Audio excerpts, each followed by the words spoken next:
sides, oh, white sides.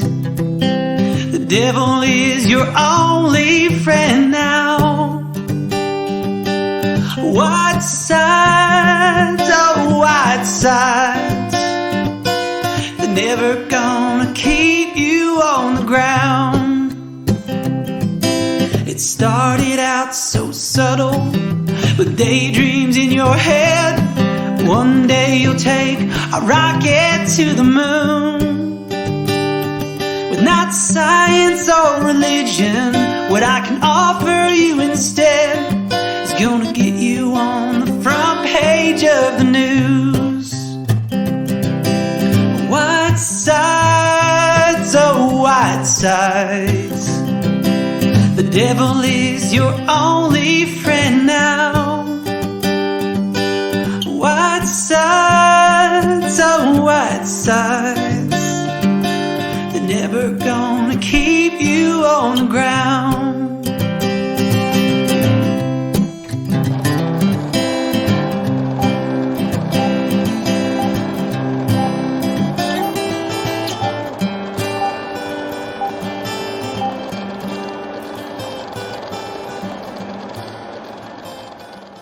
I had a near-death experience when I was 12, and we could talk about that someday. But yeah, definitely, I think there's more to reality than what we see, touch, taste every day.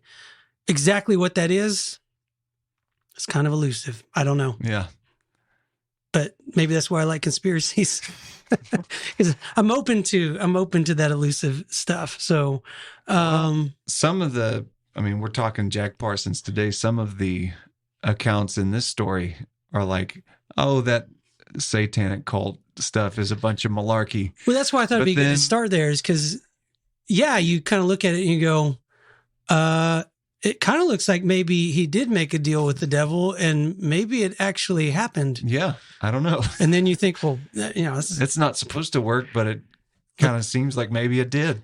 And, careful what you wish for. Yeah, and yeah, exactly. And just like it might go if you made a deal with the devil, kind of worked out. You meet a bad demise. Yeah. All right. So welcome to the Conspiracy Dad podcast. My name is Dante. This is Mr. Dave. And we're so happy you guys are here. We're having a good time, getting a lot of views. We're working on, there's lots to work on. We've had a lot of people to ask about merchandise. It's in the works, meaning it's in here. It just hasn't actually, I haven't had time to get it out there yet, but I do want some Remember Tusco shirts. I want some, hats. I don't know. It's a good logo, Conspiracy Dad. We'll try to get it out there more, but keep in touch. If you're new to the channel, to the podcast, please like, subscribe, anything you can do to promote us. If you can leave a review on iTunes, that's always helpful.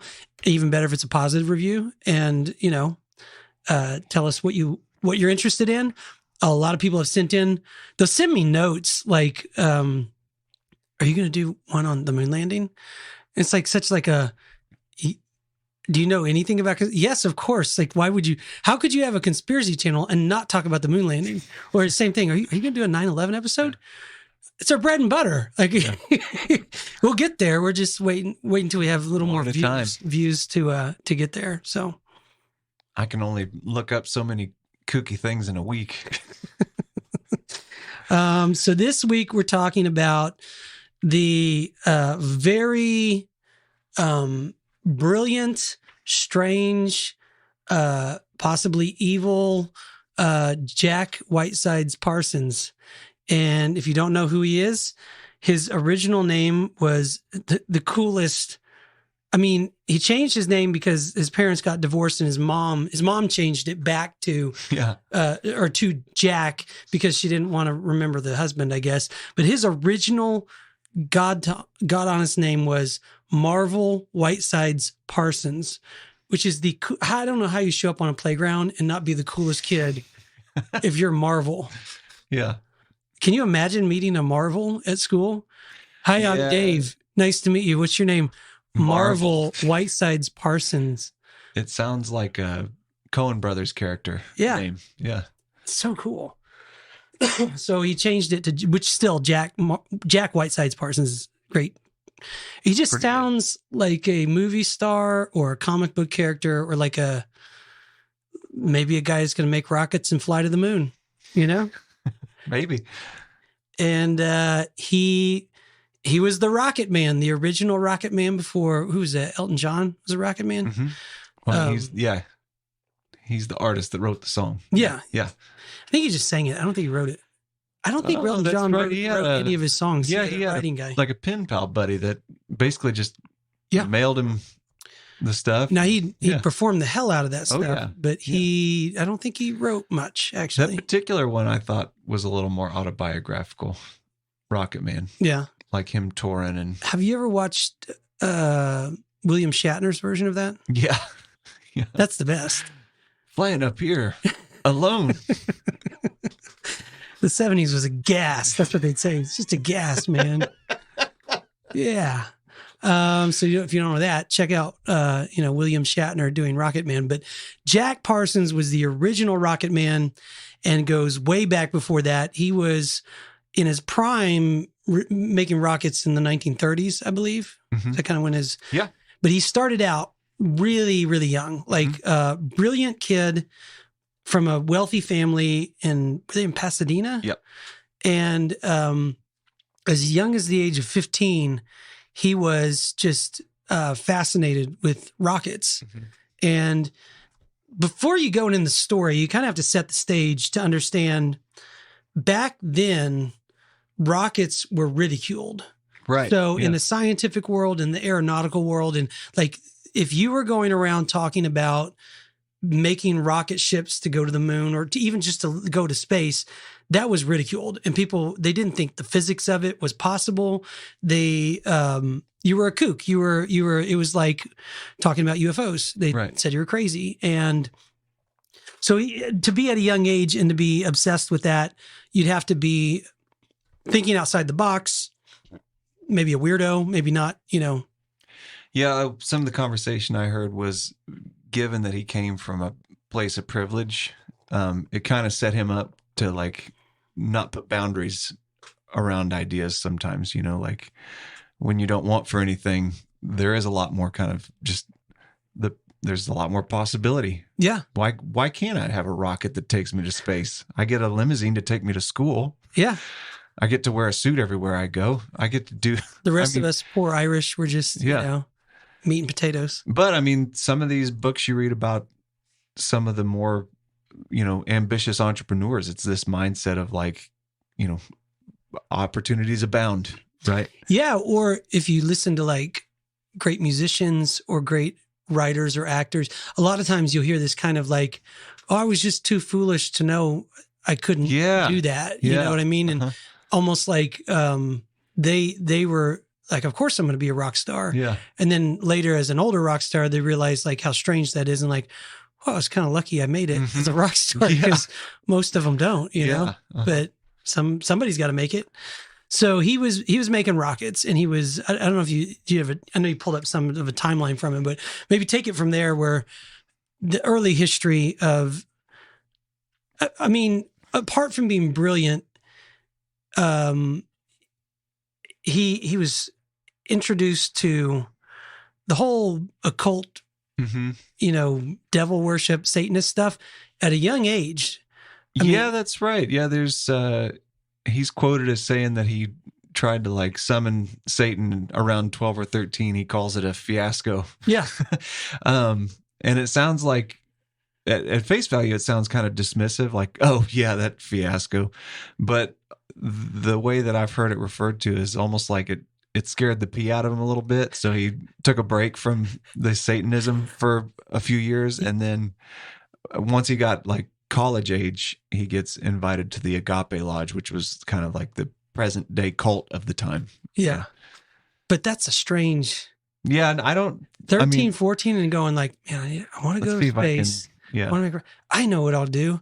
I'll summon Satan to come up from hell and tell me how to make a rocket. I didn't make the connection that that's exactly why he tried to summon Satan. I just thought, well, he just happens to have interest in both of these things. And he's into explosions, and he also thought, why not try and get That Satan reminds me, yeah, but that's such a strange.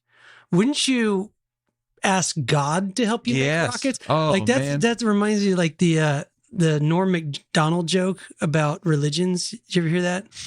And goes like, oh yeah, you know, people are always arguing about this religion, that religion, and this one's true, that one's not true. And he's like, it seems to me there's only one religion that he's like, you know, it's not true. Yeah.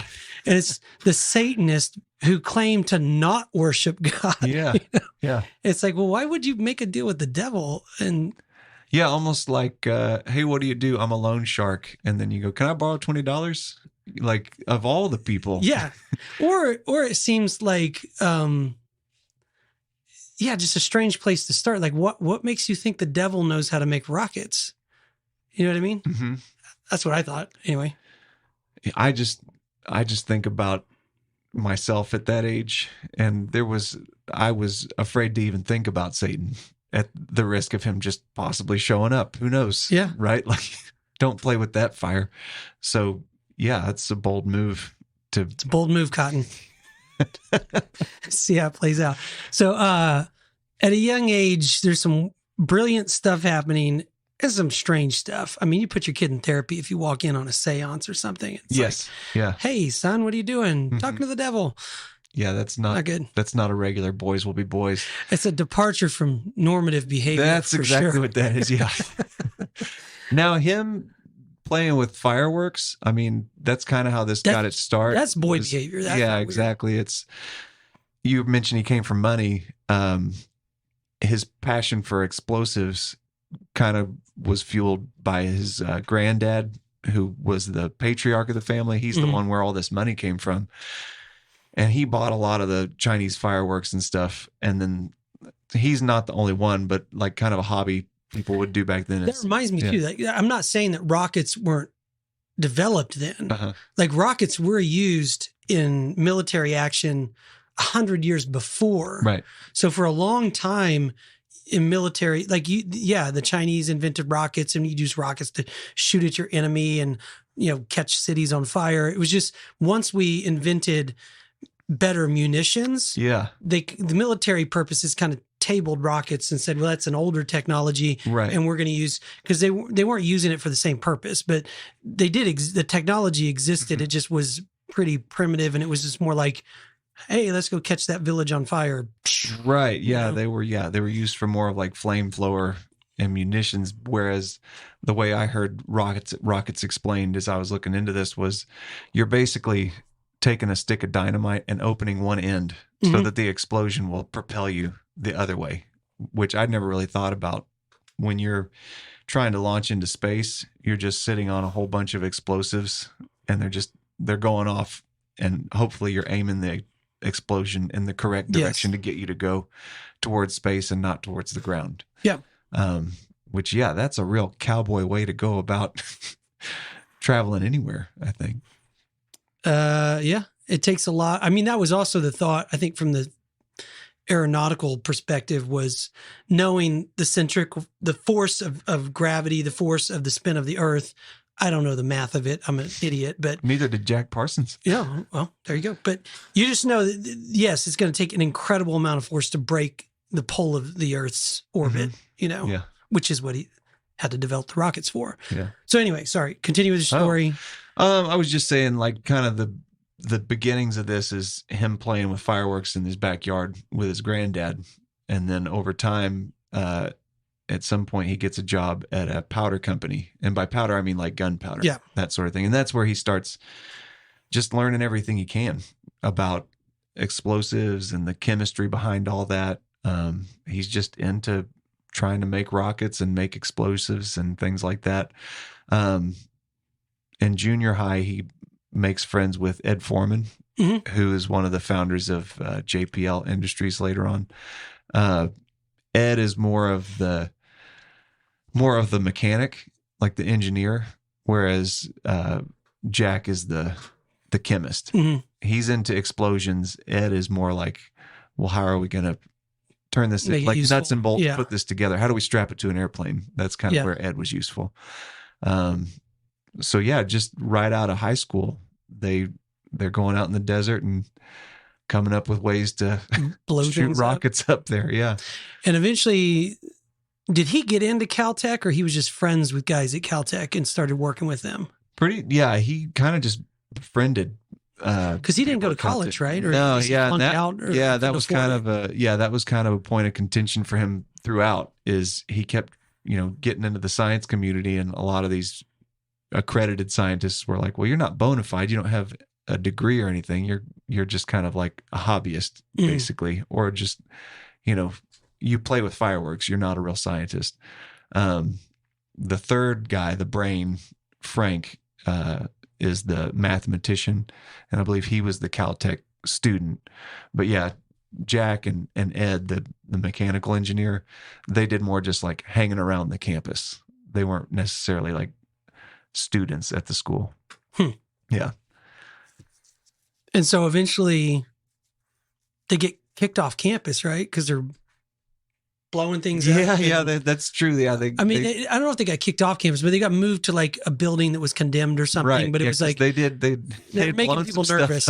Yeah, on campus, and they called them, the guys within his group, they were called the Suicide Squad. Yeah, because kind of real quick, people were like, "You're the guys. They're gonna blow something up. Yeah. Like they're getting pretty crazy." So around campus, they were known as what they were doing, and that would be a good, if they did a movie about him, Suicide Squad. That'd be a great title for it. It's pretty cool. That name. Or Whitesides. I still think Whitesides, just because that's a cool name. Yeah, it is a cool name. Suicide Squad's a little misleading. It's like the Expendables. Yeah, yeah, which is not the same thing. No, a lot of explosives either way. Didn't we go see that together when it came out? Expendables? Probably. I think we had like a bunch of guys get together and we all went and watched it. Such a fan of that franchise. I'm not recommending anybody go see it. I'm just saying it's a good time. It's what you expect. It's exactly what you expect. 100%. Exactly. Good and hard. They'll deliver. So yeah, ramping up to World War II, the military starts thinking about, we're going to need to get planes to take off faster, like off aircraft carriers and whatnot. And I don't recall exactly, but they find Jack Parsons, Frank, and Ed, this Suicide Squad, and start talking to them about, word on the street is you guys can help us get our planes to take off faster.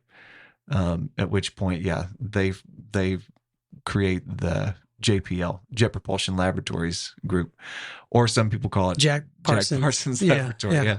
And so, I mean, you got these guys who aren't particularly into and I think Parsons owned several patents for this technology. He already owned the patents. That's kind of where he made his money, was when the military started contracting for a lot of this. And then he was like, because he had, I could get this wrong, but I think that there was like liquid fuel, but he was one of the first to use like solid fuel. Right. And that was a real game changer for being able to build something that was more stable, reliable, accurate. Yeah. The way I understand it is, part of what you're dealing with is your temperature changes. If I'm going to transport rocket fuel, which is pretty volatile, having it as a solid and a little more predictable is a good thing. Like if I put it on a cart on a train and it's maybe going to go through the desert at night, it's going to get cold and then it's going to get hot later. And and you don't want it shaking around a whole bunch. So you're right. The solid rocket fuel is kind of like the big breakthrough moment for Jack Parsons. So and these government contracts are where all this money starts rolling in for him. And it's the beginning of World War II. And Jack Parsons now has all this money and he buys the parsonage. Yeah.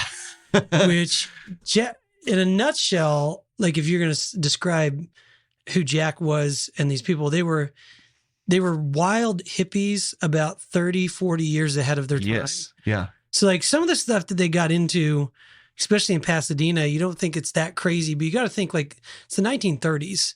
Like people are pretty square at that point. Like it's not there. You don't have Jolly West has not opened his clinics yet and started handing out LSD to Charlie Manson and all of his people. So he buys this. Wasn't it the house that he grew up in that his mother had to sell? And then, it was his family house, I think. And if it wasn't, it was in the same neighborhood. So they came from money, but I think then after the divorce, they Great lost Depression money. is the stock market crash is where they lost that. Okay. Yeah. But you're right. Then he goes back and buys the house that he grew up in, which is like a huge 11, 12 bedroom house in Pasadena. And he calls it the Parsonage. And then he starts renting it out. Like at like something ridiculous, like $1,800 a month in like our money. I forget what it would transfer, but it was a lot of, at the time, what was it, like $300 a month or something? Yeah. It was for like a bedroom. Yeah, you're right. It was, it was like $100 a month, which translates, I believe, to, $1,800 a month. But the thing that got my attention about this was, the ad that he posts is that he wants, artists, eccentrics, like no one mundane. Yes. And he posts an ad trying to get people to rent rooms, but he's very clear about like you cannot be a square kind of Christian Bible thumping, which is just as counterintuitive as asking Satan to help you with a project. Yeah, if you want I'm reliable renters, roommates. I want no one mundane. He wanted to have a party. He wanted to have a house just full of debauchery and craziness. By all accounts, that's what he got. I mean, it's like good and just hard. A bunch of people walking around without their pants on. And that, it didn't happen then, but he was also at the same time, I don't want to say a protege, or like he was close with Crowley. Yeah. Aleister Crowley, who was at the time a famous author and also like famous Satan worshiper. Like he was known, he called himself the wickedest man alive or something. He called himself the beast. Yeah. Yeah. And I think he was named that because he was like, I don't know, I don't want to go too much in the story, but known for doing things. Yeah. His family early on was like, this guy's not good. Yeah. He's a bad guy. But then Parsons develops a relationship with him where he's like calling him his father. Right. Yeah. And leads to, running in circles with other people interested in Satanist kind of weird stuff. And Crowley started his own cult, though. Right. OTC, was it? OTO. OTO, that's right. And basically, doesn't OTO start operating out of the parsonage? That's kind of their... Yeah, their home base was there. And that parsonage was, that's where the home base was. And at some point, L. Ron Hubbard shows up. Well, because he read the ad and he said, "Yes, I'm not mundane at all. Mundane. I'm a bit of a bohemian. I'm a bit of a theta myself, or a zeta, whatever they call it." And he moved in and developed. They were like best buddies for a while. Like Jack and L. Ron. Kind of skipped over the part where what's his first name? Actually? Larry. Oh, LRH. I know is what everybody calls him, but I used to think his name was Elron, like ELRON. Yeah. One word, but it's Ron Hubbard. That's what I mean. What's the other person? Probably Larry. Lionel Richie Hubbard.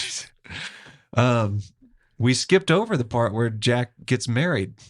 Yeah, at a young age, too. Yeah, he gets married. He's like 19. He gets married to a young lady that's 24, so older than him. And then not terribly long into this marriage, he's got this wild ass house, and his wife goes on vacation, and while his wife's on vacation, Jack takes an interest in Jack. He's just, it's the parsonage, baby. What do you want?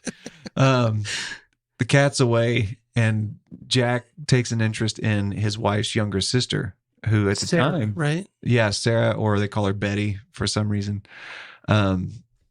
So by the time Jack's wife gets back from vacation, Jack's like, "Hey, welcome home. I'm into your sister now."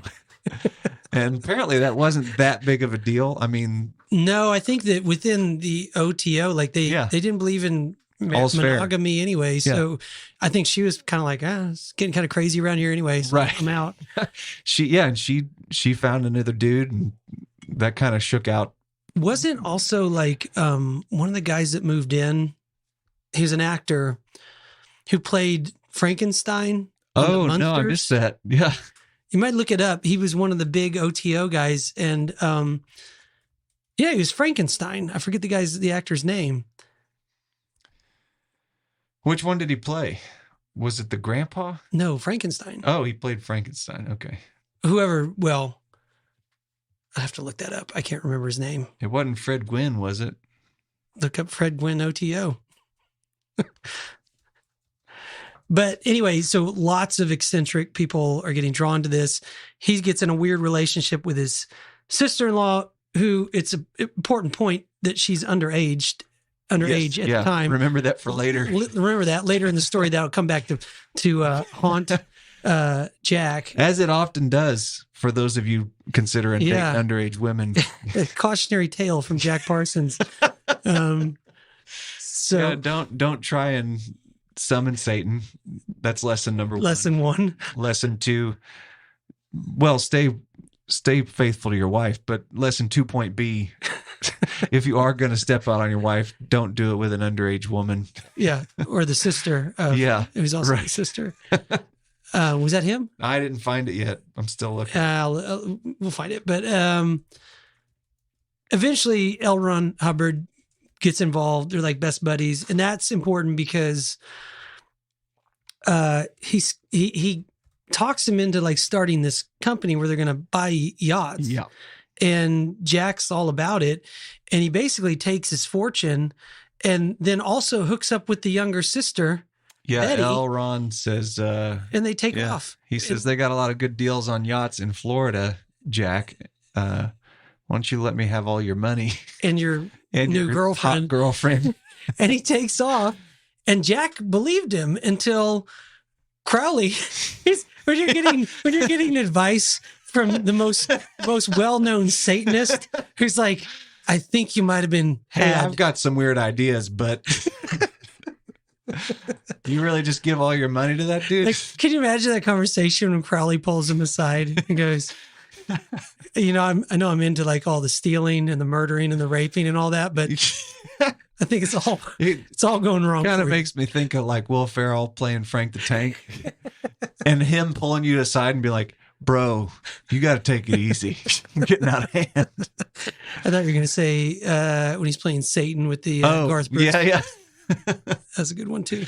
That is good. But yeah, I like the idea. I think it's a Fender.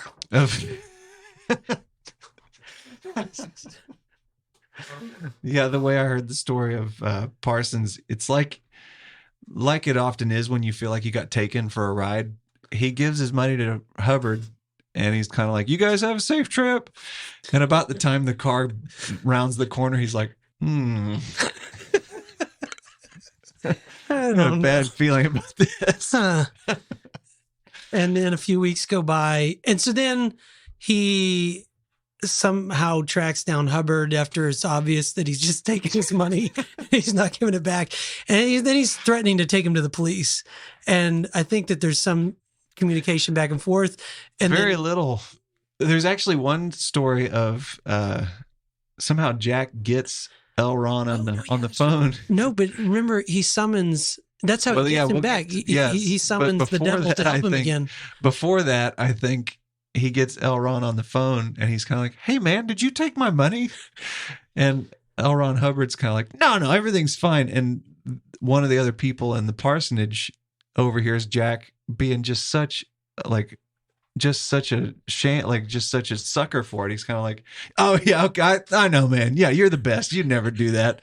It was like L. Ron Hubbard had this weird power over Jack Parsons. Yeah. Like, and I think, all these different little accounts I hear of Jack Parsons, there are the instances where he wants to believe stuff. Mm-hmm. He wants it to be true, which serves him in some ways. He gets a rocket to take people, to the space, but to the space. It's like the YouTube. The vacuum of space.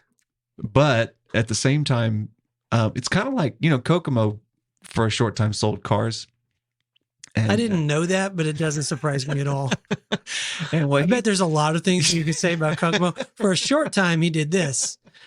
He sold knives. Yeah, that sounds right. Encyclopedias, cars. He told me that car salesmen are actually some of the easiest people to sell cars to. And it's kind of the same thing that makes them a good car salesman, makes them I could see that. easily taken. It's like they want to believe what is being sold, you know? And I think Jack Parsons is that same dynamic. It's that thing of like, I want to believe things are possible. And I really want to believe that L. Ron Hubbard is the genius that I think that he is. And I really want to believe that we're good friends and he wouldn't do me wrong. And as soon as he talks to L. Ron Hubbard and just hears his voice on the other end of the line, he's thinking like, yeah, that's right. No, he's not taking advantage of it. But that's cognitive dissonance. Yeah. Like that's, everybody has it to different levels. But yeah, it's sometimes really smart people, they're the best at convincing themselves of their own delusions. Yeah. And they're the hardest to pull out of it because they're so creative at thinking of new ways to buy their own, nonsense. L. Ron Hubbard's in Florida. He's got the yacht. He's got Jack Parsons' girlfriend. At some point, Jack Parsons has got to get to Florida, and he's going to go to the hotel and seance this to an end. But talk about when he causes the storm. Yeah, so that's what I'm saying. Yeah, but he's not in Florida when it happens, is he? Yeah, He's down there and he can't find him. Jack finally goes, no, I think L. Ron Hubbard is taking me for a ride. I better get down to Florida and get to the bottom of this. And he walks around the docks asking, you guys seen any bunch of nice yachts with a pretty young lady on it and kind of weird looking. Yeah, I'm looking for a cult starter. Yeah. And my girlfriend. And anybody seen anybody that fits that description? And at some point, Sailor goes, we just sold a bunch of yachts to this fellow with ginger hair and a young lady. They took off. So Parsons is very upset about this, and he holds up in his hotel room in Florida for a few days. And he calls on his buddy. Who do you call?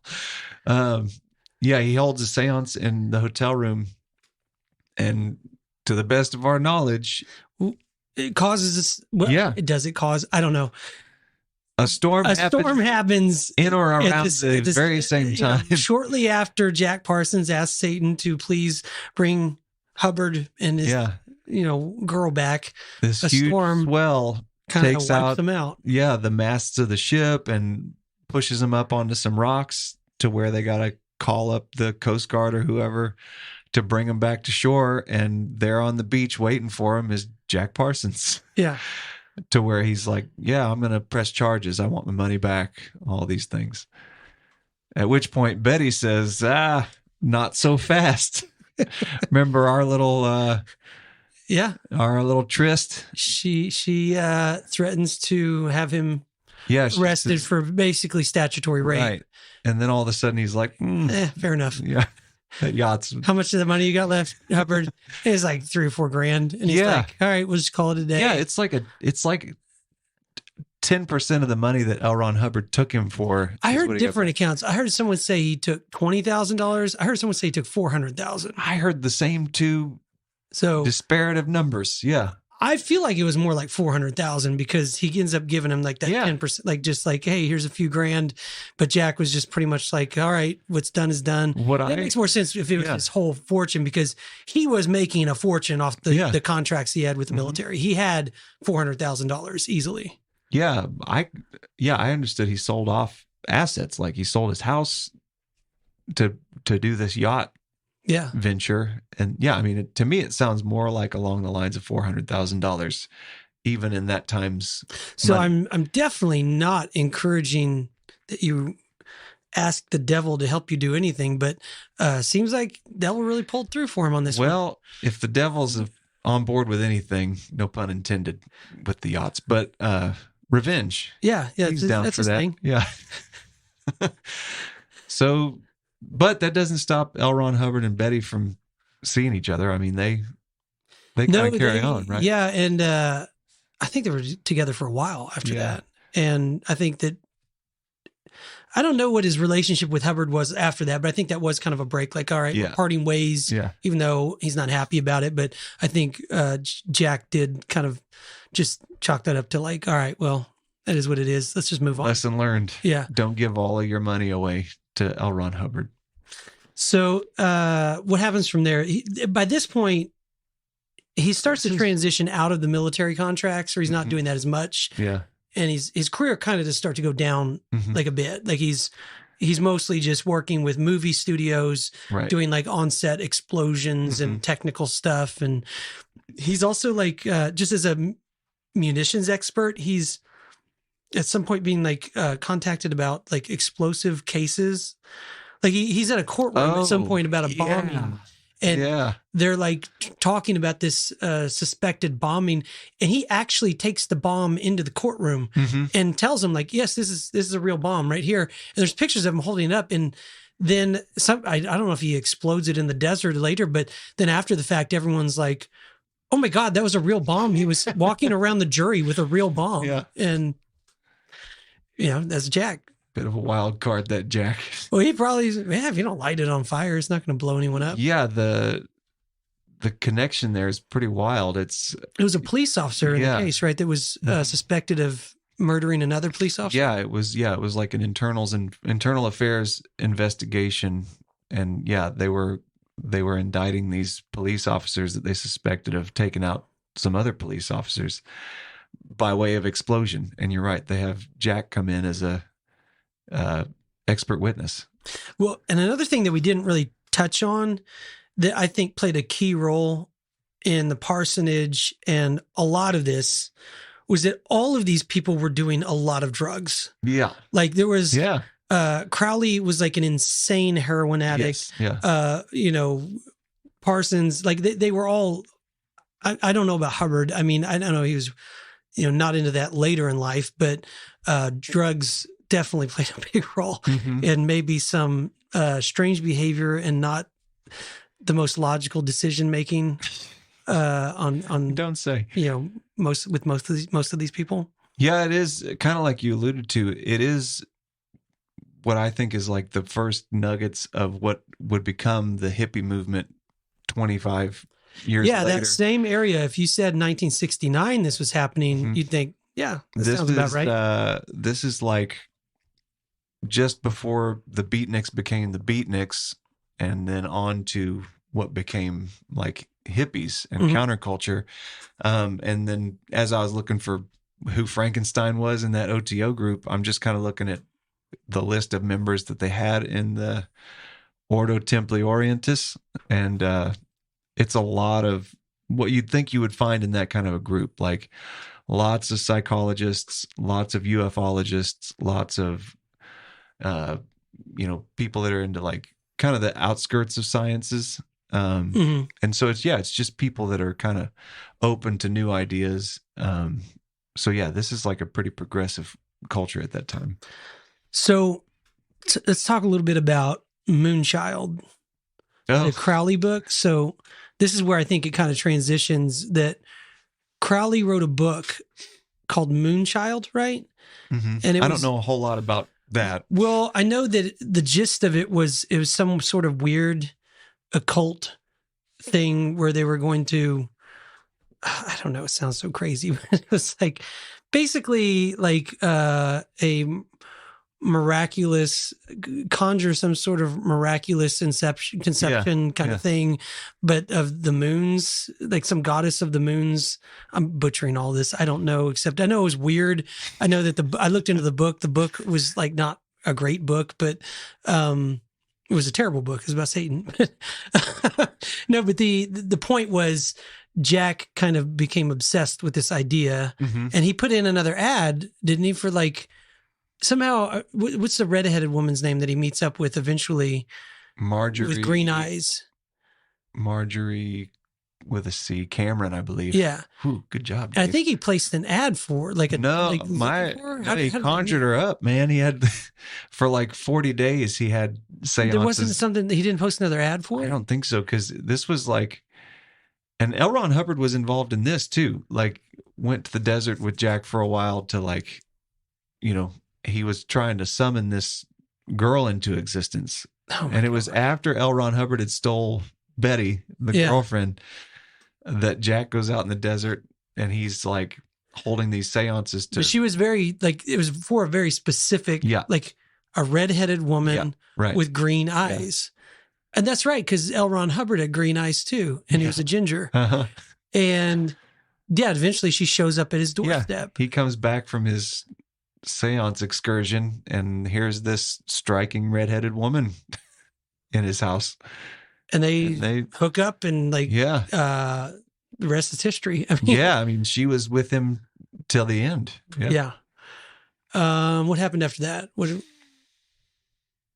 Well, you're right. His career kind of gets rocky. But what was my point with Moonchild? Like, they thought that she might be like they tried to do something like that. Like, she might be the one. Yeah. I think that evil Mary or something. Yeah. It wasn't clear to me that whether he was trying to manifest this woman so she could bring this Moonchild to the earth, like give birth to this Moonchild, or if he was just bummed out that. But she fit the description from the book, though, as far as that person. Yeah, like the very vibrant red hair, green eyes.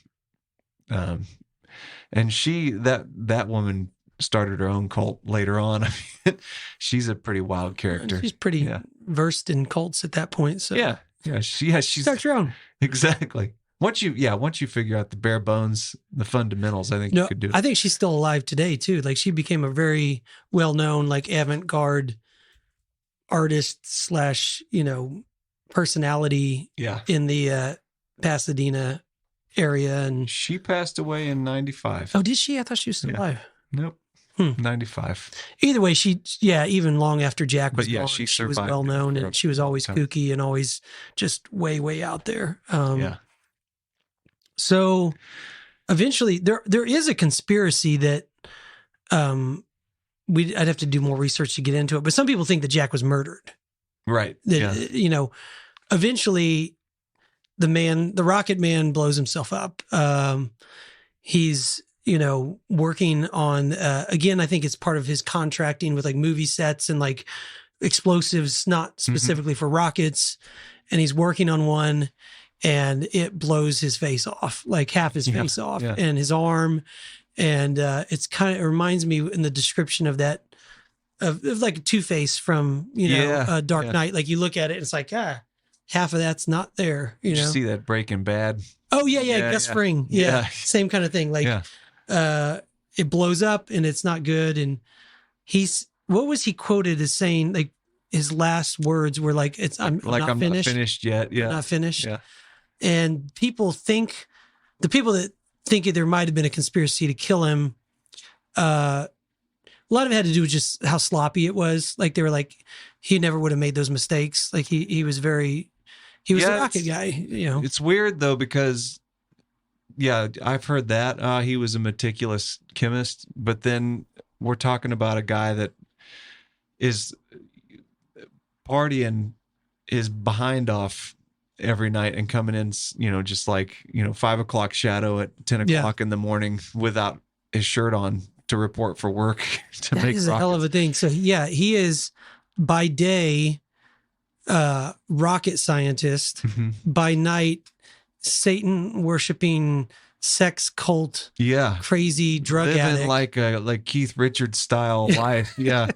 And he was having he would have duels with his buddy, like they would shoot their pistols at each other, like live pistols. They would shoot at each other, like, if you and I would square off, say 25 yards away, and we just would see who could get closer to each other's toes, just firing rounds off. So those sort of stories, I'm going, well, I don't know, how careful was this guy? I guess if you're... And you were in a group called the Suicide Squad. So I don't know if he was meticulous or not. Because you were summoning Satan at age 13. So how careful could you be? It's a good point. But you did survive a lot of explosions up to that point. Yeah. So I don't know. But you're right. I had not heard until today about there's a report that the explosion was from under him. Like somebody might have planted it under the house. Yeah, kind of like if you were CSI and you said they broke the window from the outside, that sort of thing. Like, this explosion came from under him instead of in the room that he was at. So there's speculation that somebody planted a bomb under his home laboratory. Well, it was a crazy life. I think he was 37 when he died. Yeah. And so all of that being said, NASA, well, we didn't even get into like Werner von Braun and like Yeah. a lot, he had a lot of connections at a young age with all these other space people, even space Nazis like von Braun, who went on to run NASA, even though he was a Nazi. It was a bit of the whole Jack Parsons thing, like the military, they knew how crazy he was, like as far as his lifestyle, all this stuff. They needed the technology so much they were willing to look the other way and go, we just need the rockets.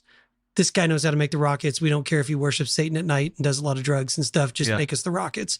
And so he's kind of like a black sheep of the space program. They don't like to even admit that he was, doing what he was doing. And so they decided to name a crater after him on the moon. But they didn't make a crater that you'll ever see. They picked a crater on the far back dark side of the moon and said, all right, Jack, there's your crater that no one is ever going to see. He's on the butthole of the moon. Yeah. It's tragic. That's what you get. And I just picture like Satan just grinning and like, yes, Yeah. this Jack Parsons crater.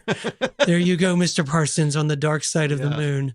It's sad. I promised you a legacy. There it is. And a legacy you shall have. And I think that's why we don't hear his name a lot. I mean, I think that the government and the military and the space program, they've all he's a brilliant part of the history that they absolutely don't want you to know everything we just said. Yeah. Some of the names of the projects that they had in the outset of these space programs and some of the names of those first few rockets and things have ties into the occult. Which also because Parsons of the is Nazis. the one naming them. Yeah. No, but also because of the Nazis, because a lot of these Nazi scientists like von Braun, the Nazis were into the same thing. They were into all of these occult rituals. Hitler was a occult nut. Like he had all wrapped up into his party. And, that's back to the original thing we were talking about, is like these ideas and like what exactly is going on here? Like, why pray to like some, occult thing? Why do that? Like, what belief systems, what role is that playing? And it is strange to me that, I think that's partly why these guys got along, because they're into the same thing, but the same thing is weird, evil stuff, not like good, virtuous stuff, Why exactly? I don't know. Yeah, it doesn't seem like a good long game to be playing. I mean, it's back to that Norm Macdonald bit. Yeah. Of all the choices, this seems Worship like the guy that's worst telling one. you he's not God. Yeah.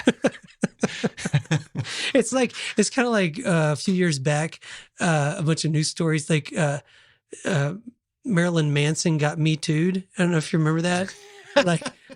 He his ex-girlfriend came out and they did a whole bit where she's like, yeah, he was like awful to her and it made her do all this. And it's like, he literally told you he's the Antichrist. Yeah. Like that was his thing said he's forever. a bad guy. He was very clear about, I don't like good things. I like bad things. Yeah. And now you're surprised that he doesn't hold the door for you when you Right. Yeah. walk through. Yeah.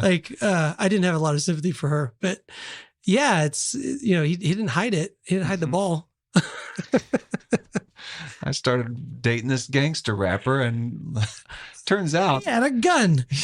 And then we were at the mall and there was a fight. And I know it's what he talks about all the time. I just never thought it actually happened. he cheated on me. You know that, right? Oh, gosh. God bless him. Well, Jack Parsons, I'm working on the song for him that I haven't finished yet, but it's going to be a good one. It's probably not one that like only people that know his history, which I don't know if you've asked around, but nobody knows his history. Everybody I say, who Jack Parsons is, they have no idea. And then when you start explaining the history, they're completely like, oh my God, no idea. Yeah. I didn't know anything about him until like last episode. You kind of I could tell you didn't know. Yeah. When you said, I've never heard of I him. don't know anything about this. That was my giveaway. Yeah. I don't know why he's not more well known. Definitely played a big role in our country's history. Well, I mean, that patent with the solid rocket fuel that's the beginnings of the space program. Yeah. Right. I mean, that's what what got us or did not get us to the moon. He never got to see a rocket go to space, I don't believe, but he definitely played a big role in it. And I think he played a big role in just like breaking through that barrier of, like we were saying, like people just didn't think that was even possible. Yeah. And he was the guy that was just like, yeah, hold my beer, I can do this. And then he did it. Yeah. And, you know, I think sometimes, like if you didn't have that, like how long would it have taken before somebody else came along that was that crazy that would just be like, yeah, let me just show you how we didn't do this. I mean, who knows? It could have changed history. Yeah. Do you think, I mean, it just brought to mind like Elon Musk with electric cars, because every manufacturer now is rolling out electric vehicles, which if Tesla But he was the cowboy. Yeah, he had to be. If Tesla hadn't kicked the door down. I've heard a lot of people say long term we'll have to see, but they anticipate Tesla going under eventually, but owing that, always being like, well, yeah, we wouldn't have what we have today without them. Yeah, I think that's, I don't know enough about any of that to say whether or not Tesla's going to see the whole thing through, but I do think that was the breaking point to where, like, if Tesla had not become popular in the last 3 years, we wouldn't be seeing everybody coming out with electric vehicles. There's a market reason for doing it. I mean, why is everyone making EVs right now? Part of it is because of government influence to make EVs, but truthfully, it's because they're awesome and fast, and people are going to pay way more for them because they're awesome and fast. Mm-hmm. So, Ford Lightning's selling for over $100,000 when MSRP is like 60.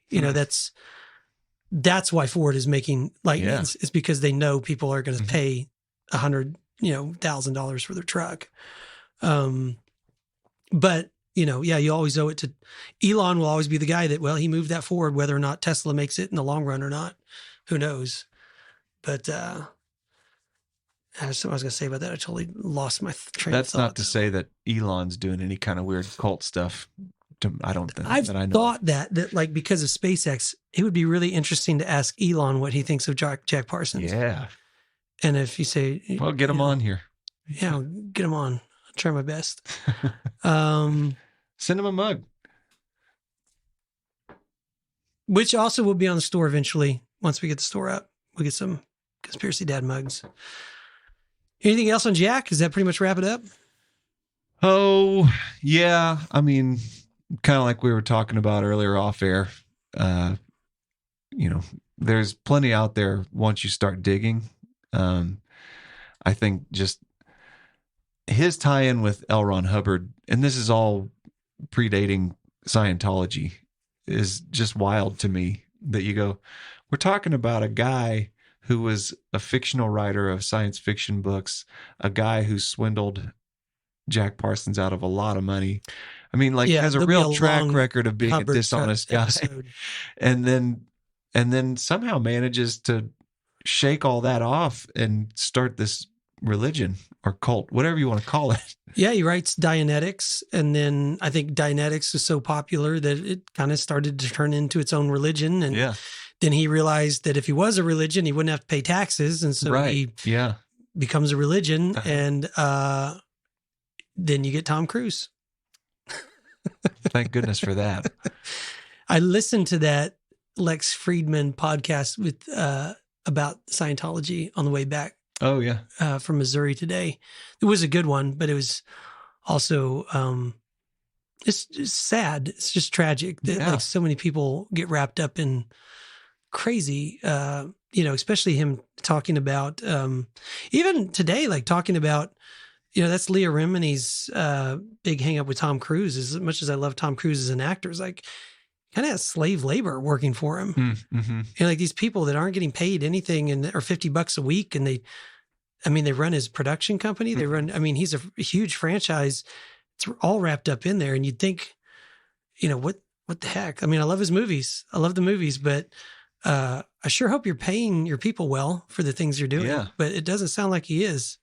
Sounds like he's kind of got, I don't know, the way she would say it is Yes, like servants that just kind of do whatever you want them to do. Wish I had some. I wouldn't be mean to you. I just need help, like, getting the lawn Got a lot of mowed things and to get done. Do the dishes and You got 5 kids, yeah, and a business to run. All right. Well, that about wraps it up for this episode. Thank you, everybody, for listening, for watching. We are the Conspiracy Dad podcast, and please like, share, subscribe, and we'll see you on the next episode. I don't even know what that's going to be yet. We'll think of something good.